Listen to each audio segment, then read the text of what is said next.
33-story hotel and condo project. I'd probably be Okay, like like that. stop, tap. This is a plan by the community for the community. This one here. Show me. No problem, Ken. Thanks for having me. It's Kent Mulgat for Kelowna Now. And we're joined by Kelowna Lake Country MP Stephen Fuhr. Thanks for coming in. Good morning. Boy, the Tories are gunning for you.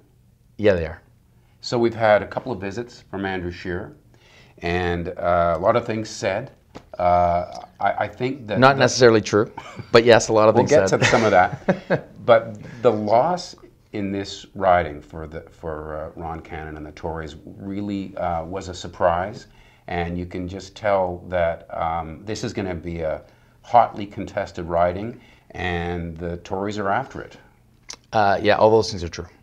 So you said that some of the criticisms that they've, volleyed at you are untrue. Maybe we should get to some of that. Yeah, and I actually squared off with Andrew Scheer one-on-one when he was here over this. I think the biggest thing they were trying to tie me to is not standing up for the community on the small business tax changes, which is factually not the case. I certainly did. It was the biggest talked about issue at Summer Caucus here in Kelowna. I had a roundtable to get business feedback before the caucus, so I could table that input into the caucus when we talked about this. And more importantly, the week after, when we got back to Ottawa, the finance minister briefed us on all the feedback he got across the country, not just from Kelowna, but everything. He fed that into one big thing and said, this is what we've been hearing, right, and we will make changes. I didn't know at the time what the changes would be, but I knew factually that they were listening because they fed it back to me. So it's not like I just said something and I never got any feedback. I got feedback that they understood that there was an issue and they needed to make changes, and I was confident that they would make changes. So just to be clear, this was a policy that would change things like income sprinkling for small business, and you publicly expressed that there were issues with that you opposed. Yeah, I flipped you an article that demonstrated so, that. Yeah. So here's a member of a party who is publicly airing the fact that you have concerns about the direction that some proposed legislation is going in. That is to some degree at your own expense within your party, but it's something you believed in, am I right? Yeah, it is. And I mean, I wasn't overly aggressive about it. I said that we needed to have a more balanced approach, that I needed to see amendments. Like, our community's opinion was that they weren't happy with the initial proposal. Many weren't. Right. And again, I'm on the inside track. I have conversations, and I knew that changes were coming.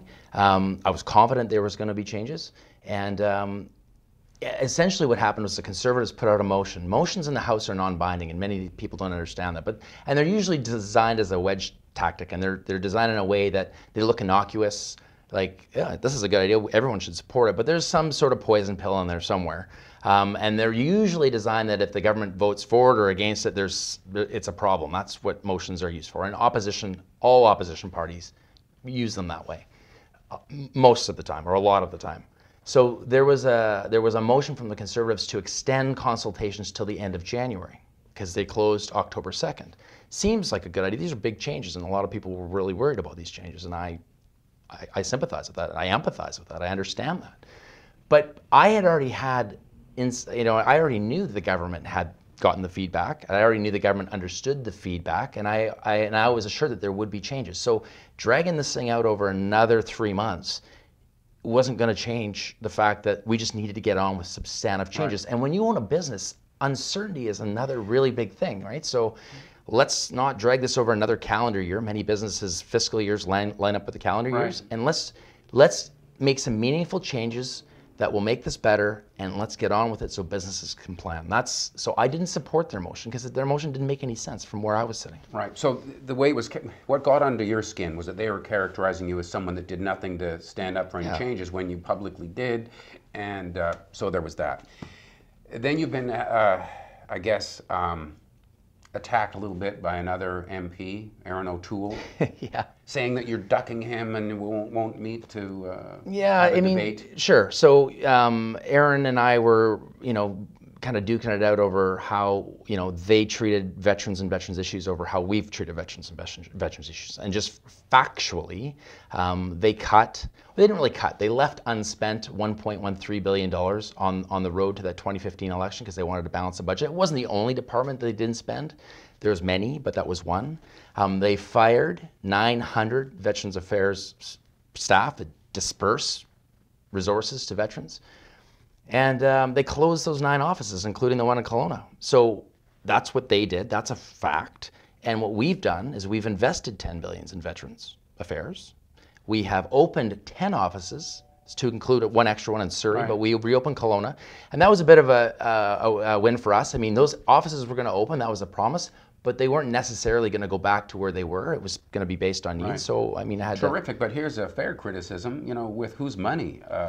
You know, your party is racking up debt. Well, and I think there's a real fair criticism there. I think that we should talk about that. I think that if we look at debt and deficit, I mean, the reality is we're investing in Canadians. It's working on the problems that we had with our economy, which was economic growth. That thing was flatter than a pancake for years after the recession.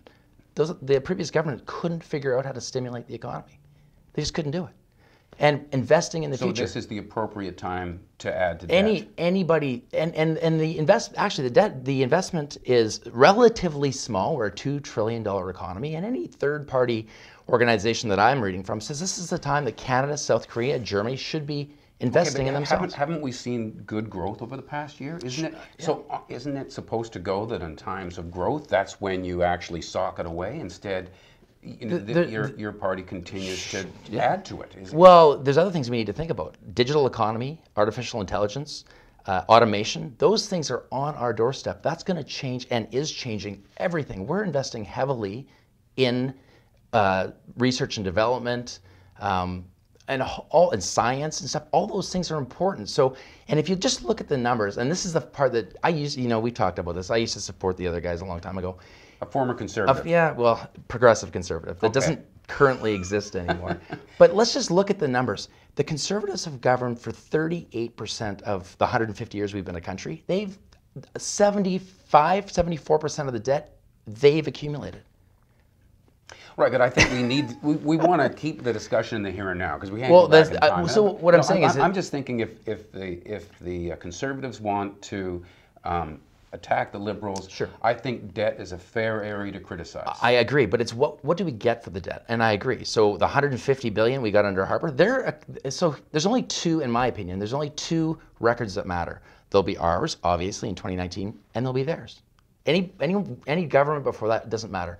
They had 10 years. 4 they had a majority, and their record does matter. So if they want to take the boat, turn it around and sail it back to the 1950s based on their record and how they handle things like the economy, the environment, other social issues, that matters. It's the same people, right? Minus Stephen Harper, it's the same group of people with the same political ideology, right? Cutting the long-form census, muzzling scientists, cutting funding to science. All those things, that matters, right? I think it does. And that's the biggest reason I jumped ship with that party. Right. So the man you defeated for this seat, Ron Cannon, has really stayed around. You see him at events. Yeah. I expect that he'll be your opponent again. How do you anticipate that campaign to go? It seems like it's already got a bit of an edge to it. Well, I don't know it'll be Ron. I mean, Ron has to get the nomination, so we'll see where that goes. I don't think he has it, so and I haven't spoken to him about it. I mean, all indications that I see show me that he probably would like to do it again, but I haven't had a conversation with him about it, and he still has to get the nomination, which is a barrier between where he is now and being a candidate. But assuming that it becomes Ron Cannon, your opponent, how do you see the debate going on there? Do you think it'll stay in sort of fair territory? No, I don't. I think it'll be, well, and that's not, I won't drive it that direction. This is what I see, though. I see, and you brought in the minister yourself. I think both parties see this as a battleground. Sure. Whether it is a friendly battle or whether it gets... you know what? There's legitimate criticism, there's spin, and then there's the Brown stuff, right? I'm open to legitimate criticism, and there's enough of it to go around. Let's make it better together. We're going in the right direction, but to turn the boat around and sail back into the 1950s, I just don't think people want to do that. Right. And what I think would be different, assuming that Ron's the candidate, which we don't know yet, is that when we in the 2015 campaign, I didn't bring Ron up once. I don't think. I mean, he very much did his thing, and I did mine. I don't, based on what I've seen so far with, Aaron O'Toole or Mr. Scheer, they're coming after me personally, right? So I suspect Ron will just pick up that ball and run with it. I don't know, right? But it would be consistent with what we see with everything else. I got bigger things to think about, like my committee and this community, and I would rather not do that. And I think at the end of the day, the community will reject outright that type of politics, and it's certainly not the type of politics I want to practice. Well, we'll see how it goes, but it is rare to see so much energy that seems like a campaign, you know, so long before the campaign is even supposed to begin. Yeah, it's 18 months. I mean, I've never done this before, but I thought 6 months out. Like if I was to guess 2 years or 3 years ago, I would have said, yeah, probably 6 months out. You'll see the machines start to... But it's already kind of game on, isn't it? It's apparently game on. Well, thanks for coming in and talking to us about it. Pleasure. Stephen Fuhr, your MP for Kelowna Lake Country. You're watching Kelowna Now.